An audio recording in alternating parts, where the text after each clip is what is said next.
Good morning, and welcome back. Welcome to Who Am I? The show that asks all the questions mankind yearns to answer. Who am I? Where did I come from? Where am I going? Why am I here? How does my own biotechnology work?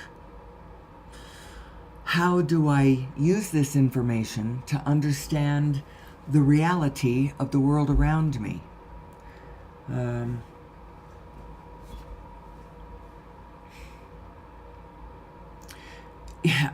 sort of in a musing mood as opposed to I'm trying to find my energy to do this because it was an interesting weekend. It was a very interesting weekend. We went up and wished my 99th my father happy birthday for his 99th birthday, and it was a really good time. Actually, it was satisfying in a lot of ways, and I think it gave everybody what they needed in the situation, and so that's all you can expect. Now, of course, I'm tempted to draw from my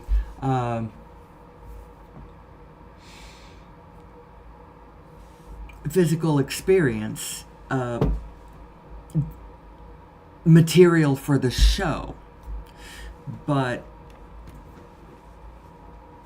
I have to be careful about that because I truly need to stay in concert with my inner being on this one. And the family relationships are fraught.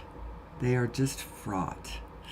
And so more than ever, we need to remember how we're designed and make sure that I will make sure that I don't act ever unless my inner being is with me. So what am I talking about? Just in case I'm talking to someone who has never watched the show, and that's more likely than anything because there aren't many people out there who watch the show. I have technical problems in the sense that I have no idea how my show is presented to the interwebs. The internet. I have no idea what it looks like. I don't have any expertise helping me, guiding me, trying to get raise my profile. And honestly, I haven't been so excited about being listened to by too many people until I got better at my craft. I wanted to be able to speak of this topic. I wanted to be able to speak intelligently about it before I invited a lot of people into the room. It's a big topic. It's law of attraction meets unified physics. Who are we? Where did we come from? How does this work? I'm a vibrational being in a vibrational universe. And so there are two distinct aspects of me. One is the me that you see, with the physical mind, with the brain in my skull, and the thoughts that I think that I have the free agency to do so. That's the part everybody sort of stays with. When they say, who am I? That's usually who they think they are. And they think that they are that more than anything else. Because it's the most obvious in your face aspect, and it's the most distinctly individual. It's the part of me that is not you. Because the trick is there is actually a much larger me that I am that is part you. But this little me, this individual me, this is the one that I have control over, and so that's the one that, but that greater you, that is also you. And I'm not talking about all the physical. Everybody's physical them is theirs individually. But there is a greater whole that it's a vibrational, energetic matrix that we all share. And it frankly, it makes a difference. Because I end up talking a lot about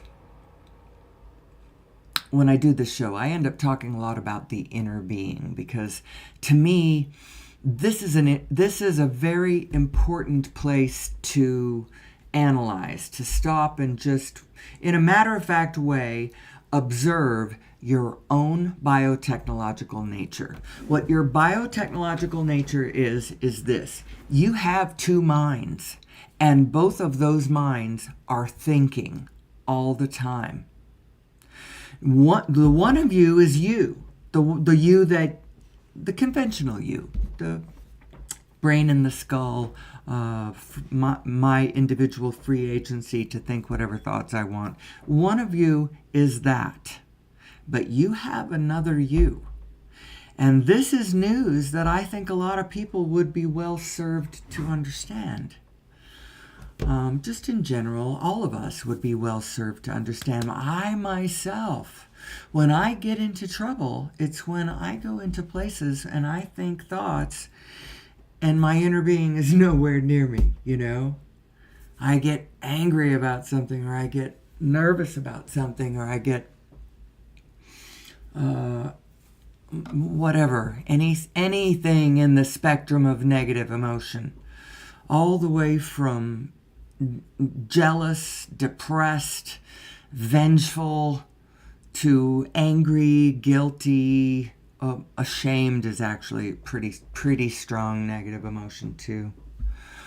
I'm going to dedicate this show to a very positive person that I know of, that I was speaking to this weekend, and this person knows who they are, who he is. And I'm going to try to focus on his consciousness because it's a helpful thing to do. I'm sitting here trying to find a way to focus on everything. And how do you do that? Focus on everything. It's like the opposite. One is like there's everything and it's not a diffused focus, and then the other is come back down to a specific point on the grid and focus in a specific way in a specific place. They seem to be diametrically opposed, and yet and I know why it's like that. It's because the universe is holographic and the information comes in all size packets. It comes in the sub-Planck packet, and it comes in the size of a Planck. It comes in a proton size. It comes in a universe size. It's a holographic universe, and the information is everywhere. And I think that as human beings, we haven't understood who we are and how this works. Well, I'm going to try to find my non-resistant mind and just riff. We're riffing about this and that. We're riffing about the universe. Who am I? Where did I come from? What is my biotechnological nature? Well, as I said before, we are vibrational beings. And why does that matter? Because the vibrational part of us, so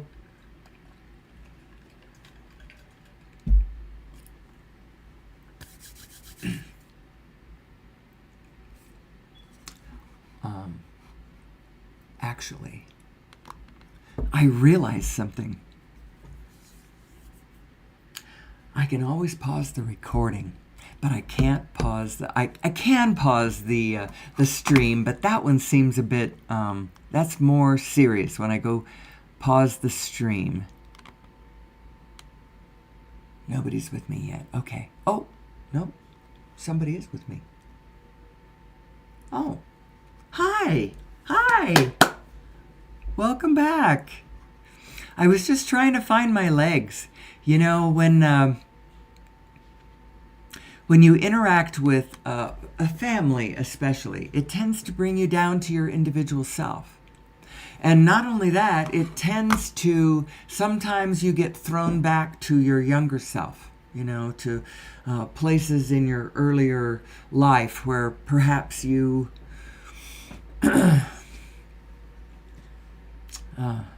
I don't know, have memories for sure. Anyway,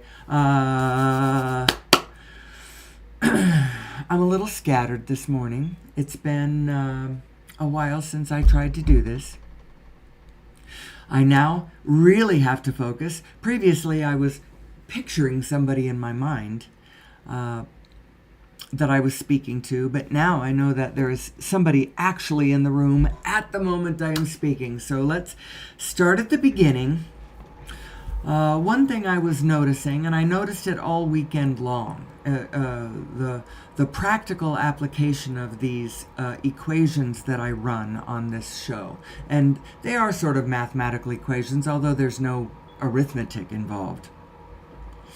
It just has to do with how you add up your life to get more of what you want and less of what you don't want. And I got a little bit of what I didn't want, mostly what I did want. And it is always my avowed intention to focus upon what I want, where I'm going, what I like, because I preach that all the time. And the reason is because when you boil it all the way down to the matter of fact, it turns out you are a being of light, and where you are looking is the direction and where you are going. And I'm not just talking about your eyes, I'm talking about which direction you are looking with your heart, with your mind's eye, the focus of your mind, and how your emotions are coalescing. And what are those emotions anyway? That's a really important thing. What are those emotions? Those emotions are you either blending with your true self or not. True self. Well, both of them are your true self. But you have a vibrational, broader aspect to yourself that is matrixed to the rest of everything. You are a field. You are not just yourself. Although you are the one parsec of you that you are completely and utterly in control of is where your physical body is.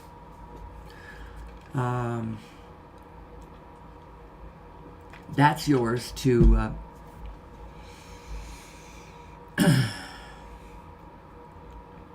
the reason I paused is I was thinking something this morning about, who you are and how this actually works. The two minds that you are, the one mind that is the greater field around you.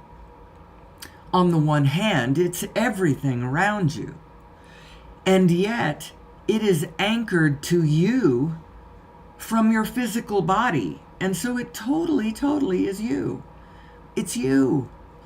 And you don't want to be places in your mind where your two selves, where your greater self is not there also. That's when you get into trouble. When you go into places in your mind where your inner being is not thinking about, your inner being is interested in interesting things. She's looking forward. She's looking where you are going. She feels good, and she is thinking thoughts that you are probably not privy to, although you could be privy to them if you would elevate your thoughts a little bit. So when you think mean, small thoughts about anything or anybody, when you are aggrieved or angry or put out by the world in any way, whether it's justified or not, you have left your inner being behind. And so there was a few times where I had to go back to, I had to retreat to my own space and try to realign, try to pull my, if I got sad about something or worried about something, that's what you do. You pull yourself back together because your inner being is not sad, is not angry, is not frightened. If you keep her with you, you will not be either. That is what I have learned. And there's nothing like family to challenge those kinds of things, Who am I? Who are you? It helps to interpret the actions of the beloved beings around you with a kinder eye too, understanding that if you are a field, then they must be a field too. And if It's all the same issue. It's all the same issue. Are you with your inner being or not? Are you with your broader perspective? Are you with the side of yourself that sees everything in loving kindness and in full awareness of who and what we all are? We are this field. We are this energy field. And if we would understand it, there are two things that could happen to humanity and our lives. One is we would all be more peaceful, more loving and kind, more willing to see each other with a forgiving eye. Whatever our faux pas, there's a lot of us that rub each other the wrong way, and we come by it naturally. We don't mean to. We don't mean to rub some people the wrong way, but it is my belief that we do. But to interpret it more kindly instead of taking it personally or thinking that the first thing that would happen is that there would be more peace on earth, goodwill towards men. It's hard to have goodwill towards people who are truly, you might say, oh, that's all well and fine, but look at those bad actors over there. And if we don't respond to those bad actors, then, the fact is what we need to understand is that we are all in this together. And more inextricably. I mean, come on, people. So, focusing on everything. How do you do that? Because I really do want to explain the physical universe to people. How reality works. And I only mean it from my very, very, very, very, very small position. This is how I have put the very, very, very large together. And I actually think it's fairly aligned. I think it's fairly interesting. For me, the equations add up. When I'm with my inner being, things turn out way, way better than when I'm not. And how can you tell when you're with your inner being or when you're not? It has to do with how you feel. How you choose to feel. Because how you choose to feel is actually a result of how you choose to think. What you choose to believe. And is it in alignment with what your inner being knows to be true about the universe? Or is it not in alignment? If it's not in alignment, your emotions are not going to... your negative emotions are not just a one-to-one direct correlation between the rightness of the condition and my observation of it. And if I observe a condition that is not right, then I have the justification to go into a negative state and beam that negative state because I am trying to point out that this condition is just not right. We all do that. But you know what? That's counterproductive, and it does not work. And that is not a true representation of the universe or how it works or how you would get what you want or the meaning of your negative emotions or anything. Turns out, in a way, there is no right or wrong in any specific condition on the ground that I don't know how to... considering today, I think there might be some people listening, more people listening that I don't want to say any words incorrectly. I need to keep my inner being with me this morning for sure. Stay in alignment with my broader perspective, with my loving, kind, understanding heart. Truly, who am I? Who am I and how does this work? Now, if I was talking to one of these people, I would want to talk about the emotions. And if I was going to talk to the other person, I would like to talk to them about the physics. And so I'm kind of vacillating back and forth as to which way I'm going in the Who Am I show this morning. And if you're my one faithful fan, then you know exactly what I'm talking about, that I have two main avenues that this goes by.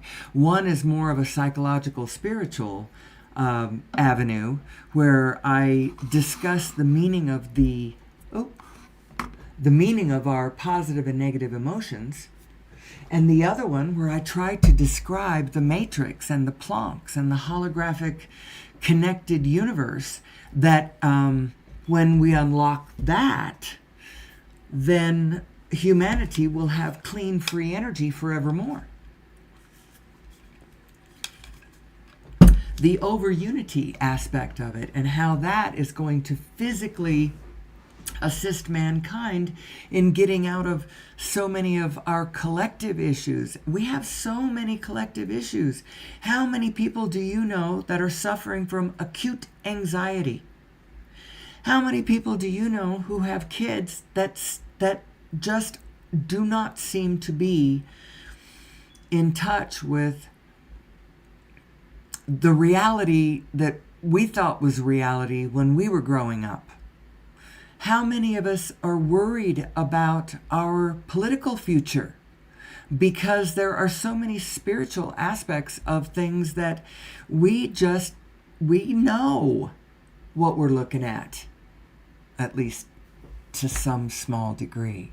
And it worries us because we're just looking at the part that worries us. I'm worried about the fact that nobody in the Southwest seems to have gotten any rain for a long time, you know? Just a little tiny, tiny bit here and there. My sister, I heard her say that since some ungodly time, like last March, they've only had a half an inch of rain. Or, no, maybe it wouldn't have been March. Would it have been March? No, not March. October? I don't know. Months, and only a half an inch of rain. They only get 7 inches in a whole year. And who knows? I don't know what the number was, but it was and I left the room because I couldn't, I don't want to look. It's all about focus and attention. And the fact is there's a whole universe that you could focus and attend to. And where you are looking is where you are going. So how you feel as you look is very important. But, I spent a lot of time looking at things that made me unhappy. And quite frankly, it helped. It helped me understand the fullness of the world. When I talk about it being, when I talk about it from a pure positive perspective, I don't want anybody to misunderstand. I know that the world is crap and that people can't be trusted. I know. Wickedness is everywhere. When I say that we are all good, I don't mean it, in physical actions. Wickedness abounds. There is so much of what we don't want. People being mean to each other, people being hard in their hearts, people that I used to know when they were really young, now having hardened their hearts in a weird way, and now I have siblings dealing with that. And I look at that and I go, I know what I'm looking at. It's misalignment. It's people not understanding who we are and how this works. We are all one. We are a field phenomenon, and I'm sorry, we can't get away from that. Now, on the other hand, the way you deal with that is that you know you're a field phenomenon, and then you mind your individual business. It would be a lot easier if more of us knew that we were a field phenomenon and what the meaning of our positive and negative emotions really are. And, that being negative and acting from your negative is not the way to get what we want. It's all working out, and all is blessed and divine, and everything is working out for me. It really is, and everything serves.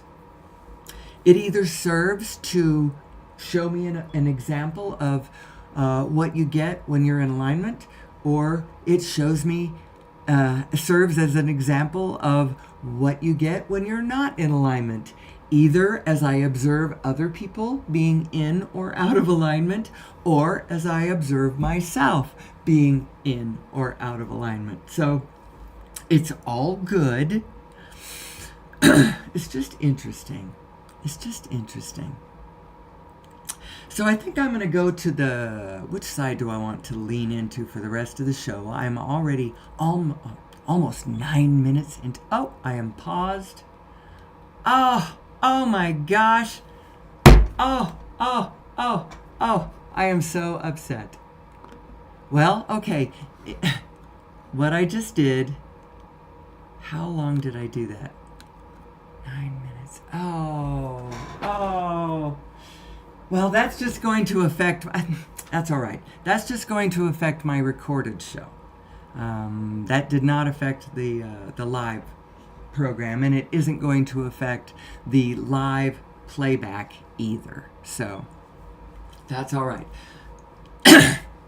It just means I lost about a whole bunch, because I paused it for a minute on the recording side, and then I got my legs back underneath me, and then I forgot to unpause it. So the pitfalls of technology. Well, that just gives me a chance to start over yet again. I was just about to say I was going to make a choice about which side of the equation I would like to talk about. Maybe I would like to ask the audience which side they enjoy more, or which side they would enjoy listening to more today. I can either lean into, and they will cross over, obviously, because the whole thing is one fluid topic. This vibrational vortex of creation, and your two selves, your inner being and your conventional physical self, and how you are tethered together, and the two minds thinking are actually the meaning of your positive and negative emotions. Or we can go over to trying to describe the spinning holographic, let's see, if I was going to go there, I would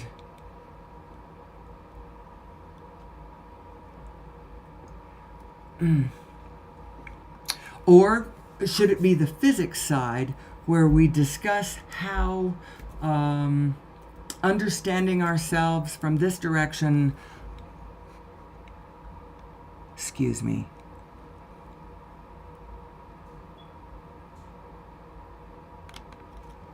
can help mankind solve all of our collective problems, including war, poverty, scarcity, sixth mass extinction, all of that stuff. And actually, I think it would give humanity an absolute energetic shot in the arm, and help all of our kids find their way to self-sufficiency a little bit easier. I don't know. But I also think that we can't just have clean, free energy. We need to understand the whole picture, because without understanding who we are, we cannot be trusted with clean, free energy. It's one of the reasons why, even though 100 years ago over unity had been achieved in some quarters, it would have been the most horrible thing to do, to give Hitler clean, free energy, and then he would never have stopped. You know, his tanks on the Eastern Front ran out of petrol.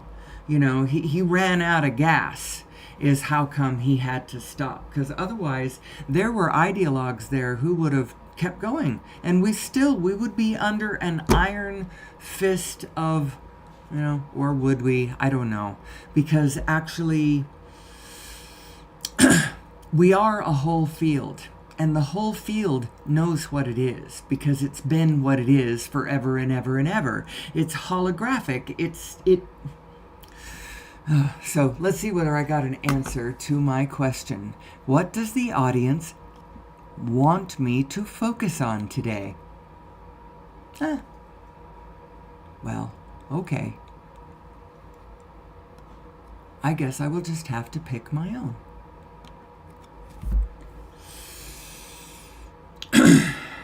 Let's start with the inner being aspect, although eventually for this person, I want to get to the plonks. I absolutely want to get to the plonks because I want to explain how the actual new physical understanding of the physical universe supports a rational notion of the spiritual, because that's what's so important, because this almost explains.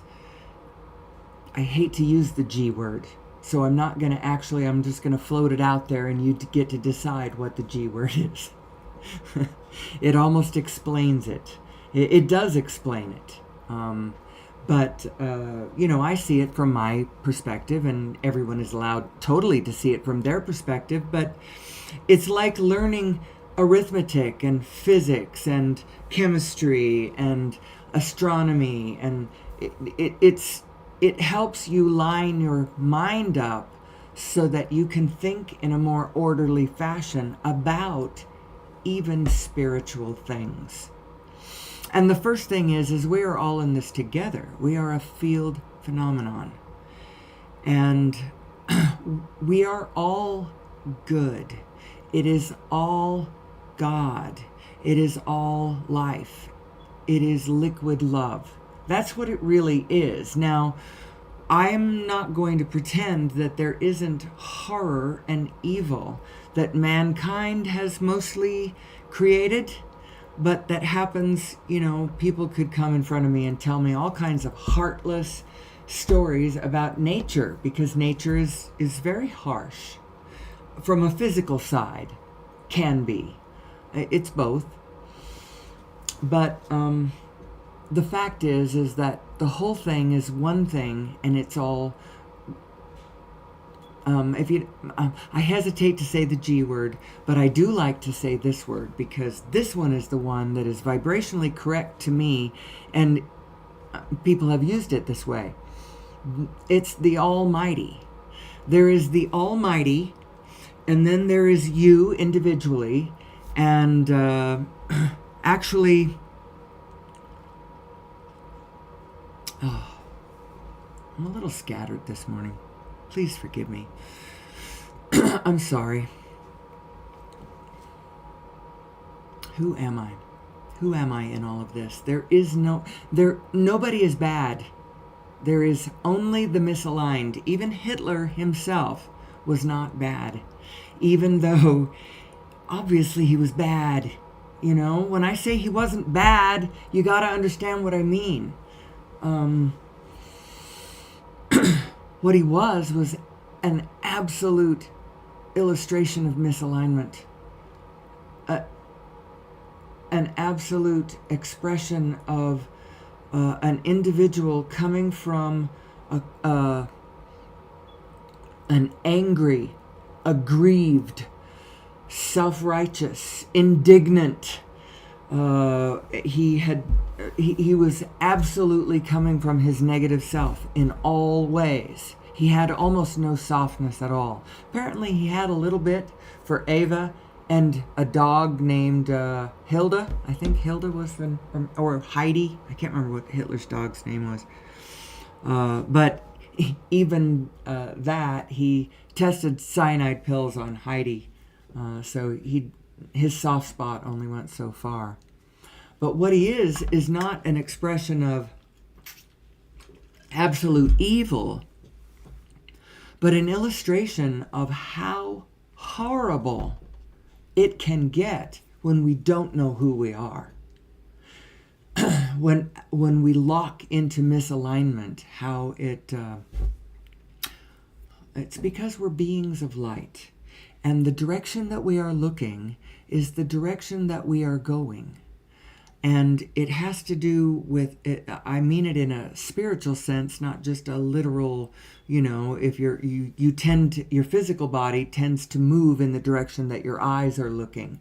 And Esther would illustrate that by talking about driving the monster bus, and Jerry quit pointing at things, saying, "Look at that, Esther," because she'd start looking, and the next thing you know, the bus would start heading that direction. It's just her illustration of how you tend to do that. But you are a being of light, and you are motoring through this universe of light. And the direction that you are going is the direction that you are looking. And it's all about focus and attention. And it's all about the fact that you are two selves. And these two selves,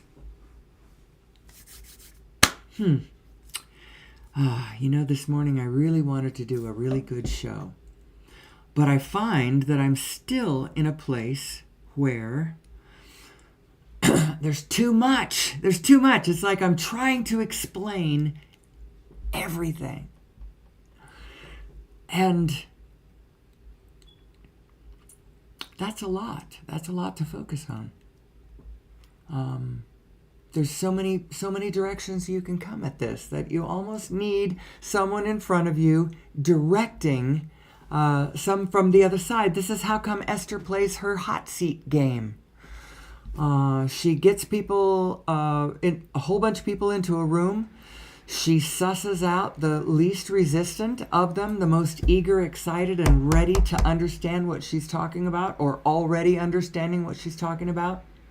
People, gets them in the seat, and then has a lovely conversation with them, because their questions help summon her answers,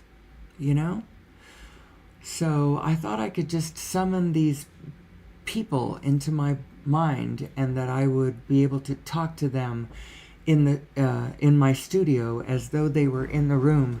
But it's not all that easy. I'm still finding my way. That's why I have not worked really hard on being highly visible. I want to get good at what I do before I invite the world in. Let's see whether I have any comments. Oh. What happened? Oh, I opened up the wrong side of I thought I had closed my streaming window. No, there it is.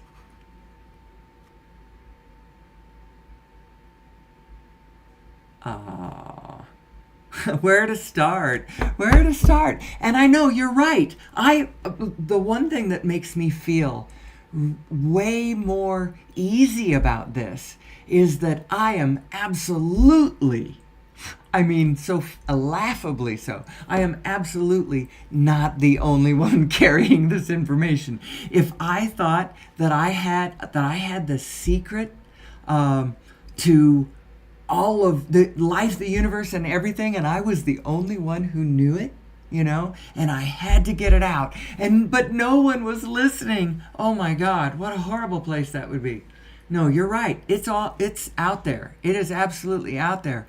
And what I am just trying to do is, stay in alignment with it, add to that conversation, because this idea of the divine matrix and us all being, one thing here, and what this all means, not to mention the idea more and more, I hear people kind of scratching their head and wondering about the genetic modification issue, and are there extraterrestrials around, as well as the idea of 0 point energy and what humanity could do with that, with concurrent with our understanding of who we are and how we work.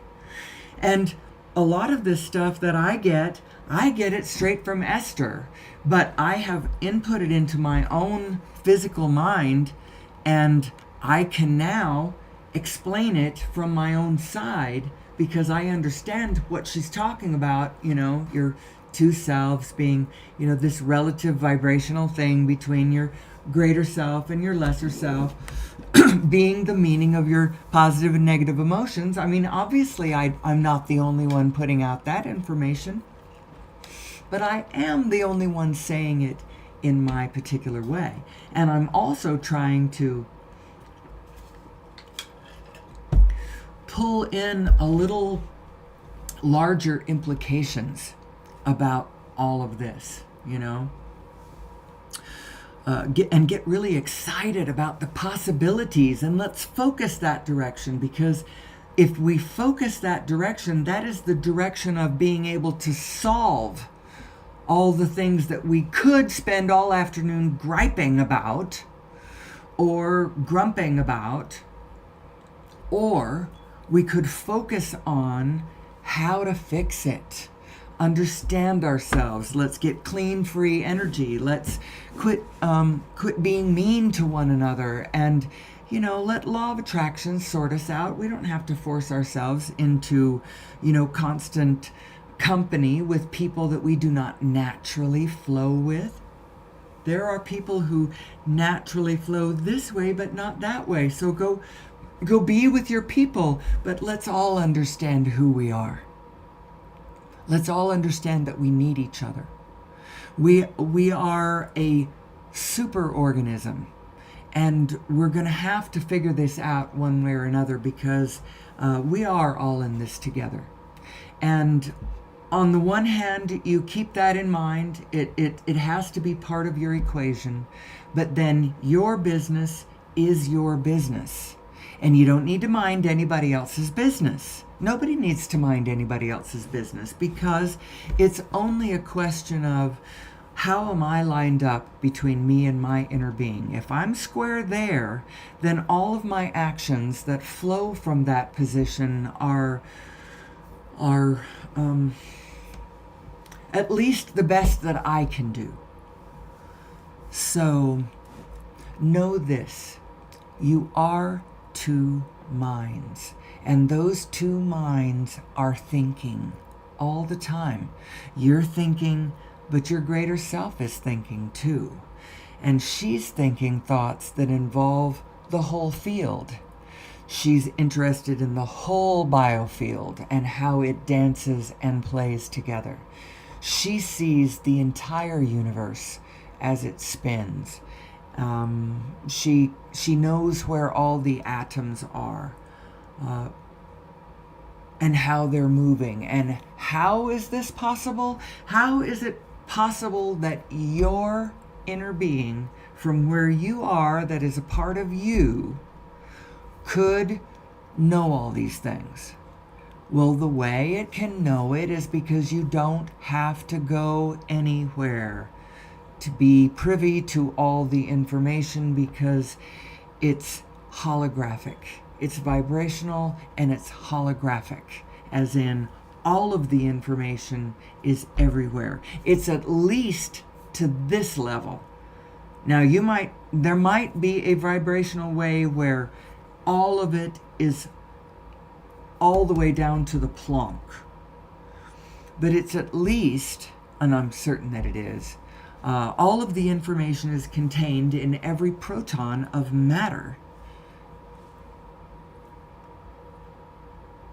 But not everywhere is there protons of matter. But within the Planck field of every atom is holographically represented the information of all the universe. And it is uploading and updating every Planck instant. I heard the most marvelous number, which is the length. So the information is moving back and from one side of the universe to the other. I mean, it's all uploading from one side of the universe to the other every Planck instant. But it's not absolutely instantaneous. It's functionally instantaneous, but what it is the length of time that it takes for the information to get from one side of the universe to the other is the length of time that it takes for a proton to make one spin. That's the length of time that it takes for all of the information to holographically upload from one side of the universe to the other. So you actually, standing wherever you are in possession of all of the information of all... That's my dryer going off, if you hear that. All of the universe is present in every proton, and it's uploading every instant. Now, you have, when you think about that, there's a lot of different directions that you could point out, and you want. So there's a lot of information from. So it's the information of all of the universe that is coming to you every Planck instant, and that's a lot of information. And so, the bits of it are Planck-sized. Now, the information that you're getting from your immediate location, you're getting it in a different scale. You're getting it on a different scale. More important stuff is, well, whatever. So who am I in all of this? And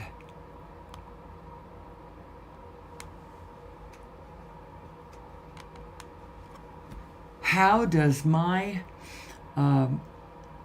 why does my understanding of it matter?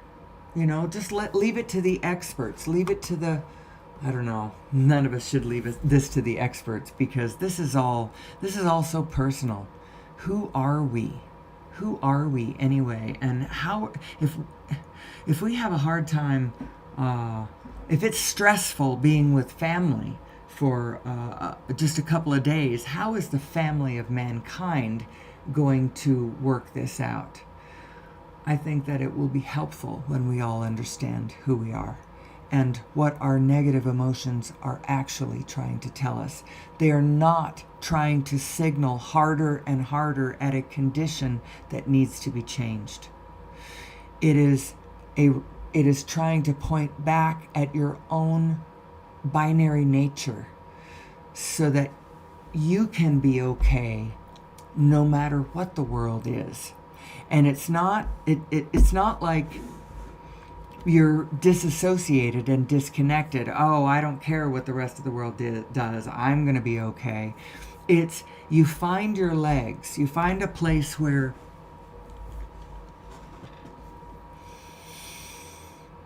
you're okay.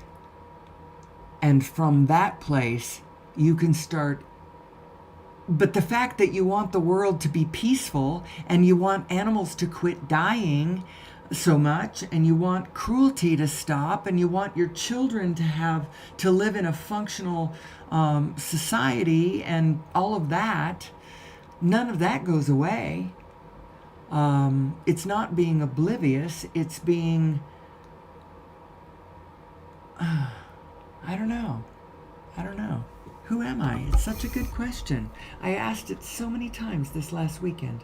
Who am I? Who are we? This mortal frame that we are, you know. By the way, my father was doing very well. He has been approved for an honor flight, which apparently that is where the government pays for an escort.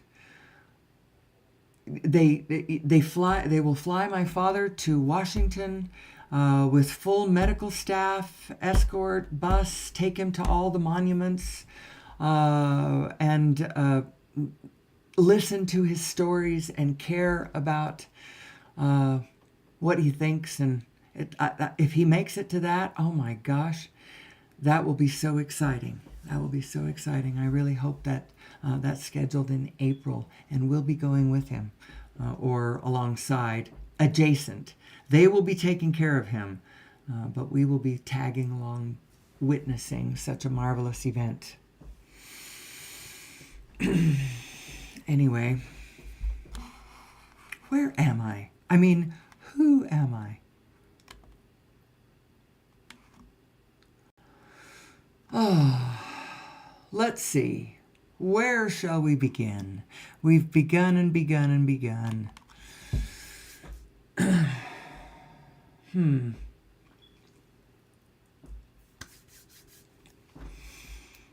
What shall I talk about? I'm going to pause my recording again so I don't want to forget and not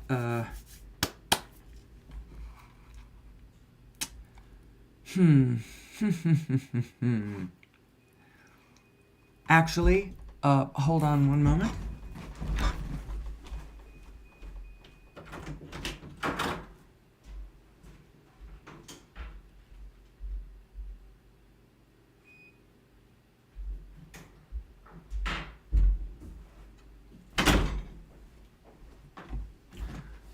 Forgive me. That was distracting me, and I'm having a hard time with distractions this morning. This morning, I seem to be a little more in my physical self, with having a hard time clearing the cobwebs out and seeing the long distances, recognizing the collective interest here. Where's the Venn diagram? Where do we all come together in this one? No matter what is our religion or our nationality or our age or our gender, or where do we all come together, or even our species. There is a Venn diagram aspect of us that includes where it's the whole biofield. You know, who am I? And where is my boundary? There's the obvious boundary at the edge of your skin. That's the boundary of your conventional self. But you have a vibrational self whose boundary is not that. And that's probably the one I should fall into talking about. The only reason I jumped to the physics side of it because it's the holographic nature of this fluid dynamic universe that we are in that shows how there can be the interface between me and the allness is right here where I am. It's not an outside thing that's imposing itself in my direction. It's something that's emanating from my very physical nature. That's why my inner being really is me. It is grounded in my atomic structure. But it's grounded in everybody else's too, you know. So it knows where we all are in this together. But it's also you. And she's thinking thoughts. I just say she because I like that one. I like to talk about the she that mankind is, you know, sort of covers all the bases. But anyway, the understanding of this structure is going to be key for humanity to move forward, to understand, you know, how to be peaceful and cooperative, not only with one another, but with all the rest of the biofield too. And that includes bringing our systems, our great systems of food production into alignment. We're going to have to do that. I'm not going to curse Big Ag. I'm going to understand the necessity, but it needs to get into alignment because it's killing us. It's killing the planet. And if we would understand who we were, we could... how it really needs to be designed is in a matrix of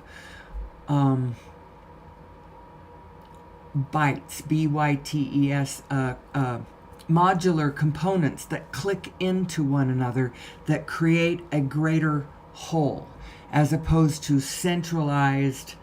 And of course, we all know that, but you can't just stop right away because Big Ag is making a lot of agriculture. It may be killing the rest of the planet, but it's feeding humanity. And in order to get off of it, we're going to have to understand who we are. I also think we need a clean energy source, and we could clean up Big Ag pretty quickly. But anyway, that's neither here nor there, I guess. Well, it is here nor there.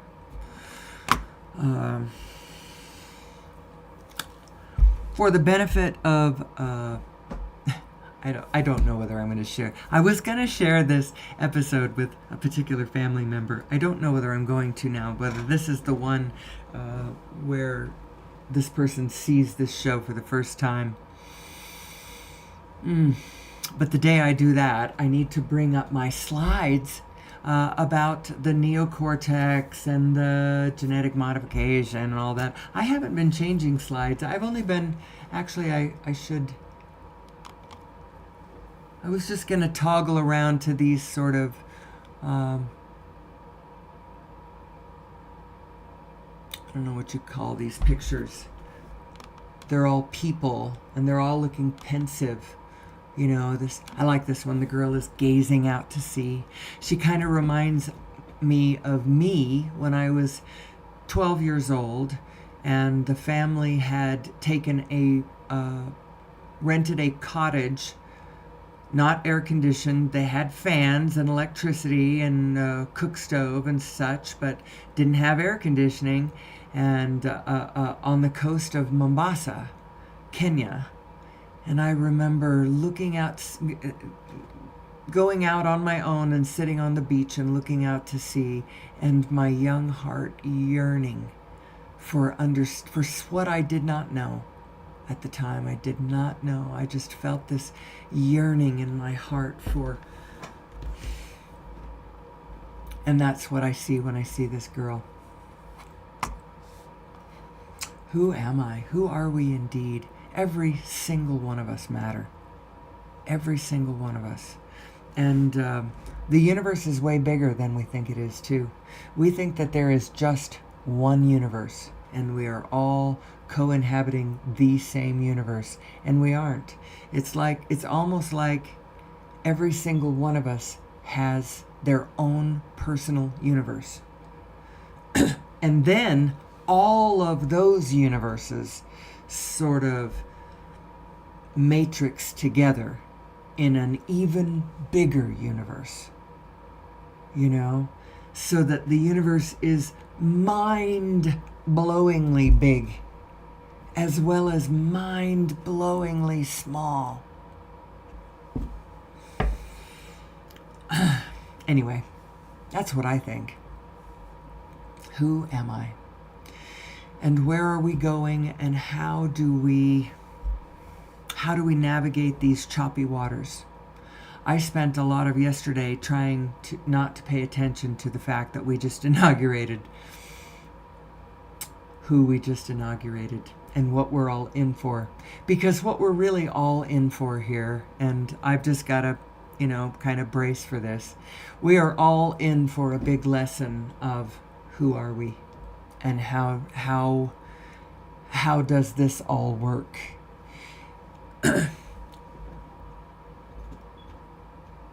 It's going to be interesting. It's going to be interesting. And the reaction of those who think that they are righteously opposed.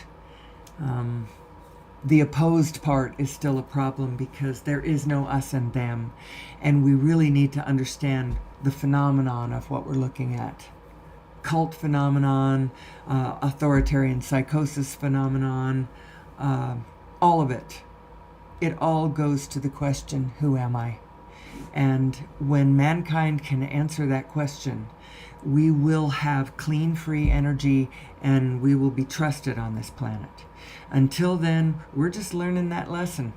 And all of the pain that we are going to experience from climate change to, any sort of scarcity or hardship caused by our pig-headed inability to understand what we're looking at, it will all serve the lesson of who are we?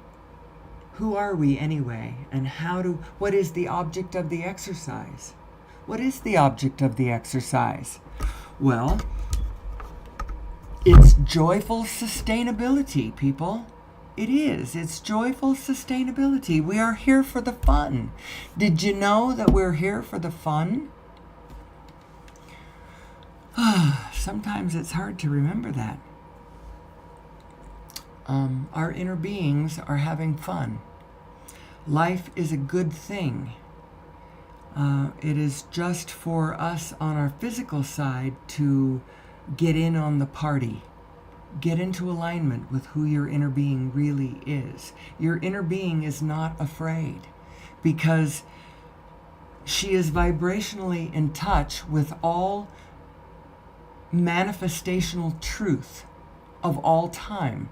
She, as the rolling manifestation flows and fluxes and becomes, she knows. She knows what it is now. She knows what it was 5 minutes ago, an hour ago, 10 years ago, 1,000,000 years ago. She's not afraid. She knows you are made of the very fabric of the universe, and that desire brings the manifestation into being. Focus brings the manifestation into being.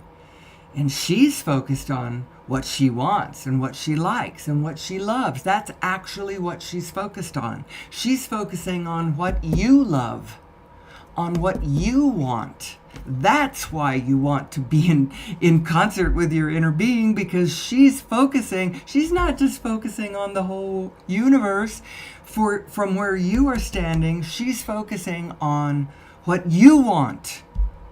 So if you're focusing somewhere else, you're missing the party. You're not focusing on what you want. You're focusing on all the crap you've got that you don't like. That was every time I ran into any bit of information that was what I didn't like and I wanted to focus on it, that was my issue this weekend. How to, get back into alignment and focus back on what I want, what I love. Every single person there, I loved. I love. And we were all in a beautiful concert with this joyful purpose that we had gone to do, to be together as a family and to honor our almost century-old father. And it was good. It was good. But because we're family and it churns back stuff from the past, from when we were young. Oh, my live has gone for over an hour and my recorded has only gone for 45 minutes. That means I lost 17 minutes. I was paused on the recording side. Oh, what a mess. What a mess. Do I even want to post this? Oh, I can do so much better. I can do so much better. I want a clean presentation. But you know what? You're right. I am not the only one with this information. So if I passed away tomorrow, this information would still get out because the field is intelligent. That's what the information is. That's what the punchline is. The whole field is intelligent. Intelligence does not simply reside within the case of a human skull.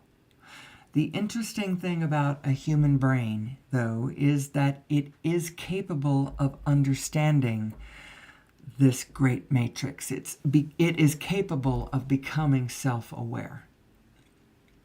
And if it would get into alignment with the whole great mind, you can start seeing it yourself. When you start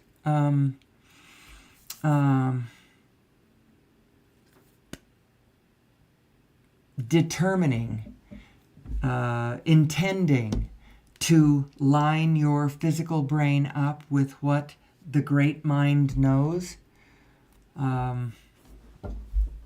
you can see teeny, witsy, bitsy flashes of its grandness. Is probably all the glimpses. They look huge. You're like, oh my God, I can see the whole thing. But of course you can't. But you start getting wisps of it, and then you get a sense of how big we really are and how cool it really is and what is really possible. If we would but focus towards our strengths, there is no problem that we could not overcome. And we can easily do this if we would understand how focus and attention works, if we would quit focusing on conditions that we do not like, especially from a point of view of thinking that we are evaluating whether we are looking at good people or bad people. Because there is no such thing as either good people or bad people. They're all good people, actually. But obviously, there are people who are in more chaos than others, who are chaotic forces in the world around them. You know, they are causing trouble in their immediate family relationships, or because they can't get along with one another. They are locked in their negative emotions and they can't escape from them. That itself will throw you into chaos, because that is the counter spin to the direction that you really are flowing. You know? Wow. Who am I? Who am I? I would like to just...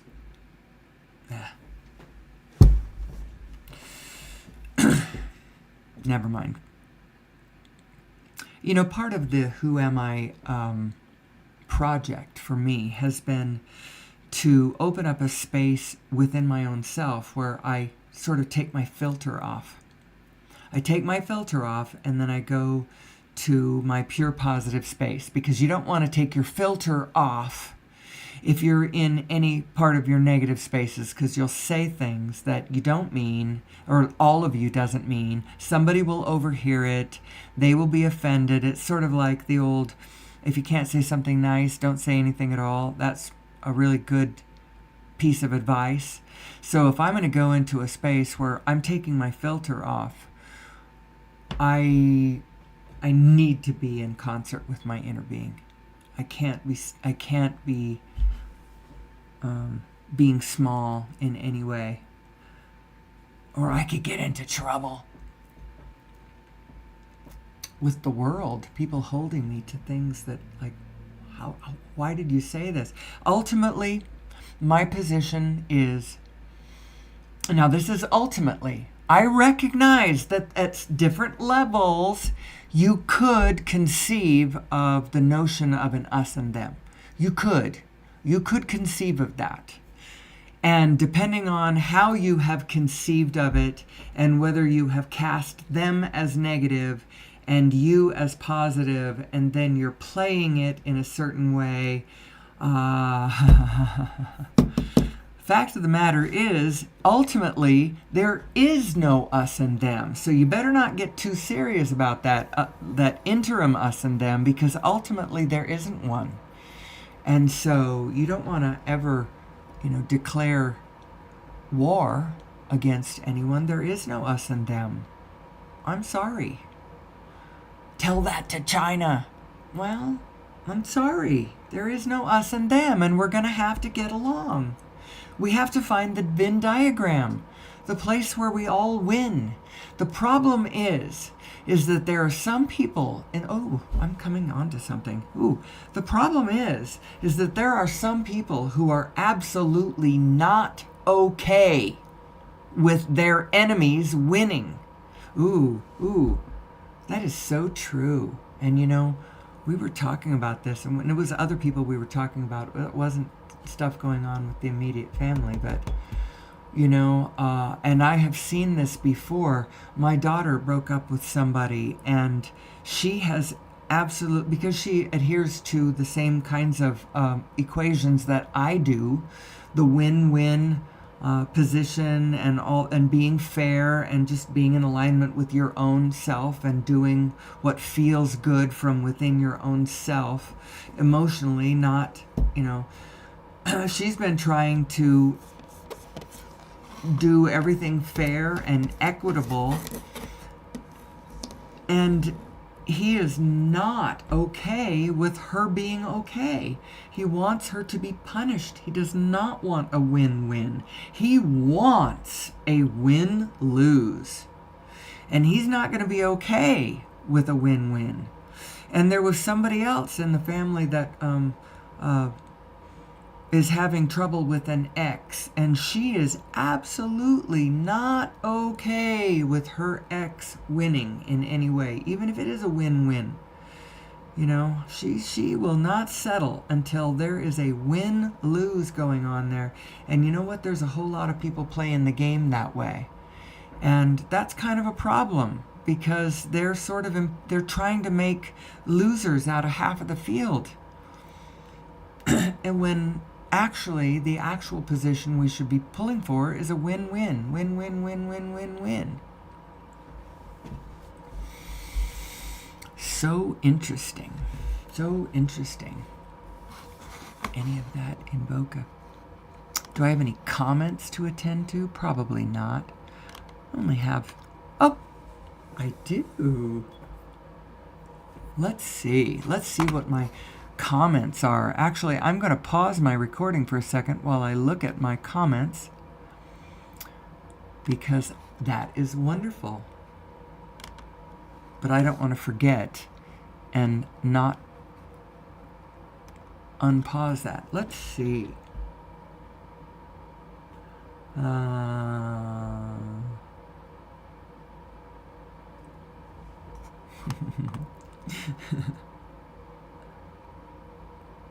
Just further away from the truth. That's right. That is exactly.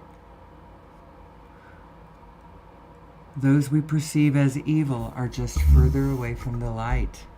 Well, the truth / almighty / God / source / love / light. Where to start? I could do the information is getting in. Okay, there was an interesting guest on Joe Rogan the other day, Thomas K. A physicist with some interesting information. He worked with Robert Monroe and worked on Hemi-Sync, the binaural beats. His backgrounds are stunning. Oh, thank you. Thank you. Oh, is my information unique? Because I wonder about that. Because, you know, I am in a well-trodden field in a way.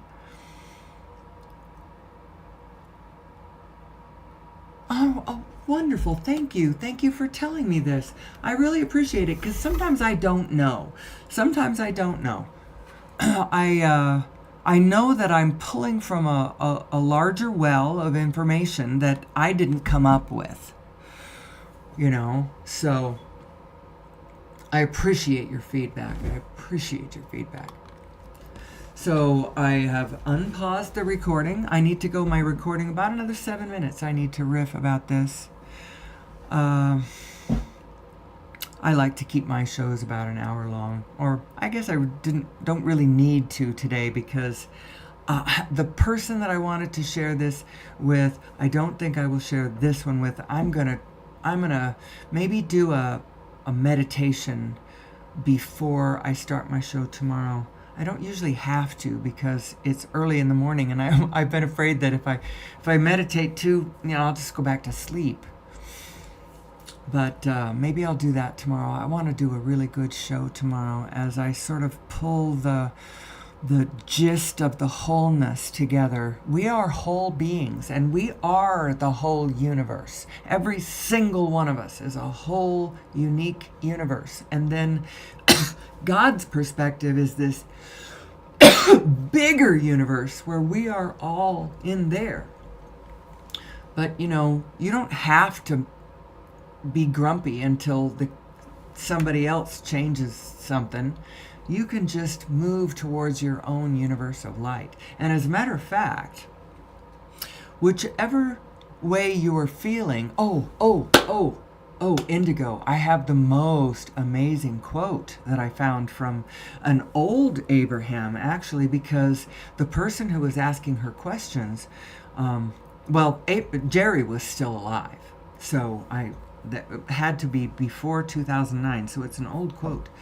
And I have never heard her repeat this one, but I passed it on to my daughters, and they both had chills over it.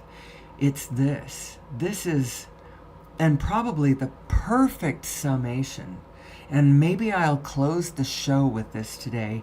I hope you will come back and be in the space tomorrow. I'll take another run at it. But The quote is this: